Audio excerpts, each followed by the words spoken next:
নমস্কার বন্ধুরা, আজকে আমরা জানবো কিভাবে প্রার্থনা করলে, কিভাবে ভগবানকে ডাকলে ভগবান আমাদের ডাকে সাড়া দেন, আমাদের প্রার্থনা স্বীকার করেন এবং ভগবানের ওপর রাগ করলে, অভিমান করলে ভগবান কিভাবে কোন রূপে এসে তার ভক্তের রাগ ভাঙায়। দেখুন বন্ধুরা, আজ এমনই একটি ঘটনা বলবো যেটা শুনলে আপনার চোখ থেকে জল আসবে এবং এই ভিডিও থেকে একটি সুন্দর শিক্ষা আপনারা পাবেন।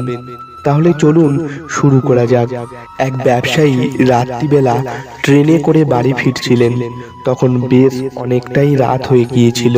ট্রেনে উঠে দেখলেন যে ট্রেন প্রায় ফাঁকা, যাত্রী সেরকম ট্রেনে নেই বললেই চলে। ট্রেনে উঠেই তিনি একটি জানালার ধারে গিয়ে বসলেন। ট্রেনটা কিন্তু তখনও পর্যন্ত স্টেশন থেকে ছেড়ে যায়নি। ট্রেনের জানালা দিয়ে বাইরের দিকে তাকিয়ে আনমনা হয়ে তিনি তার ব্যবসা সংক্রান্ত বিষয় নিয়ে ভাবছিলেন। হঠাৎ ওনার কানে পৌঁছালো একটি কান্নার শব্দ। কান্নার শব্দটা যেন খুবই ধীর স্থির গতিতে আসছিল। বোঝা যাচ্ছিল কোনো এক মহিলা কাঁদছে। এটা শোনার পর সেই ব্যবসায়ী প্রথম অবস্থায় তিনি একটু হকচকিয়ে গেলেন। এত রাতে ট্রেনে এভাবে কে কান্না করছে, এটা ভেবেই ব্যবসায়ীর একটু সন্দেহ হলো কোনো ভৌতিক ব্যাপার নয় তো। এই ভেবে তিনি নিজের জায়গায় চুপচাপ বসে রইলেন। ভাবে বেশ কিছুক্ষণ যাবার পর তিনি লক্ষ্য করলেন কান্নার আওয়াজটা থামছে না। এবার তিনি একটু সাহস জোগাড় করে নিজের সিট থেকে উঠে এগিয়ে গেলেন যে আওয়াজটা কোথা থেকে আসছে সেটা বোঝার জন্য। কিন্তু কোনো মহিলাকে তিনি দেখতে পেলেন না। এর ফলে ওনার ভয়টা আরো একটু বেড়ে গেল। তিনি মনে মনে ভাবতে লাগলেন, ট্রেনটা তো এখনো ছাড়েনি, তাহলে আমি কি ট্রেন থেকে নেমে যাব, নাকি ট্রেনে থাকাটা ঠিক হবে? এই ট্রেন থেকে নেমে গেলে তো বাড়ি পৌঁছাতে অনেকটা রাত হয়ে যাবে, অনেক দেরি হয়ে যাবে। এই সব ভাবতে লাগলো। আর তখনই ট্রেনটা স্টেশন থেকে ছেড়ে দিল। এরপর সেই মহিলার কান্নার খোঁজ করতে করতে সেই ব্যবসায়ী একটু এগিয়ে গেলেন এবং এগিয়ে যাওয়ার পর সে দেখতে পেলেন একজন বৃদ্ধা মহিলা মেঝেতে বসে মাথা নিচু করে অনবরত কেঁদে চলেছে। মহিলাটিকে দেখে তিনি বুঝতে পারলেন যে মহিলাটির বয়স প্রায় 70 থেকে 80 বছর। খুব সাধারণ পরিবারের বৃদ্ধা মহিলা, পরনে খুবই সাধারণ সাদামাটা বস্ত্র। এটা দেখে সেই ব্যবসায়ী বৃদ্ধা মহিলার দিকে এগিয়ে গেলেন। একটু কাছে গিয়ে সেই মহিলাকে জিজ্ঞাসা করলেন, এই যে শুনতে পাচ্ছেন, আপনি এভাবে কাঁদছেন কেন? কি হয়েছে আপনার? এই কথা শুনে সেই বৃদ্ধা মহিলা নিজের কান্না থামালেন না, বরং আরো জোরে জোরে কাঁদতে লাগলেন। এবার সেই ব্যবসায়ী আবার ওনাকে জিজ্ঞাসা করলেন, মা, আপনি কি শুনতে পাচ্ছেন? আমি বলছিলাম যে আপনি কাঁদছেন কেন, কি হয়েছে আপনার? এইবার সেই মহিলাটি কাঁদতে থাকা অবস্থায় তার দিকে তাকালেন। এরপর মহিলাটি ওনার হাতে থাকা একটি কাগজের ঠোঙা সেই ব্যবসায়ীর দিকে এগিয়ে দিলেন আর বললেন, এই যে বাবা, এটা খুলে দেখো, তাহলেই বুঝতে পারবে আমি কেন কাঁদছি।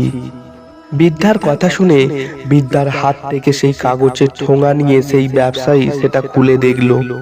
যেখানে 4টি প্যারা অর্থাৎ শুকনো মিষ্টি রয়েছে, একটি চকচকে 200 টাকার নোট রয়েছে এবং একটি কাগজে 3টি লাইনের মধ্যে একটি কথা লেখা রয়েছে। সেই ব্যবসায়ী সেটা পড়ার চেষ্টা করলেন, কিন্তু এসবের কোনো কিছুই বুঝতে পারলেন না।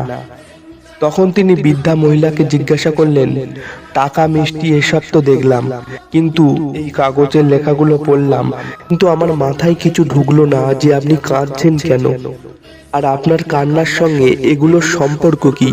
এবার বৃদ্ধা মহিলাটি নিজের চোখের জল মুছতে মুছতে বললেন, আমি হলাম বাঁকে বিহারীর একনিষ্ঠ ভক্ত। আমি অনেক দূর থেকে এসেছিলাম বাঁকে বিহারীর কাছে শ্রীকৃষ্ণ এবং রাধা মায়ের মিলিত রূপ দর্শন করার জন্য। মন্দিরে ওনাকে দেখা মাত্রই আমার প্রাণটা যেন জুড়িয়ে গেল। সেখানে যে পূজারী পূজা করছিলেন, পূজা দেওয়ার সময় আমি ওনাকে 200 টাকার নোট দিলাম।